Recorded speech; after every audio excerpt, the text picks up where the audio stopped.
So there seems to have been a focus shifted from the planned area, which in our eyes is critical because the client should be still pushing forward with the plan works to offset the reactive issues that they've got. But it seems to be a shift of focus onto just dealing with the here and now, just to try and keep those level of complaints down. Yeah, absolutely. Yeah. Does that sort of echo your view on this, I suppose? Come to yourself first, John. It does, and we have seen a spike in repairs. But can I be a little bit controversial? Because I don't think this has Absolutely. just happened.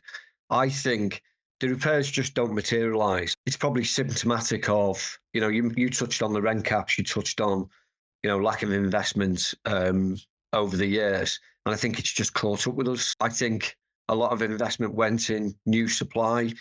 We were sort of steering our own ship. So the standards were minimum standards, I think. So investments in existing homes were down to boards and organisations, and probably not enough focus was given on existing homes. So I think it's just caught up with us. The other thing is customer expectations. So if you say we want to sort of batch these repairs, non-urgent stuff and all that, you try to selling that to customers, they want it like yesterday. So Yeah. I think it's a really difficult situation, and I do think it's just it's a multitude of things. So you mentioned the economy, contractors going bust, supply and demand.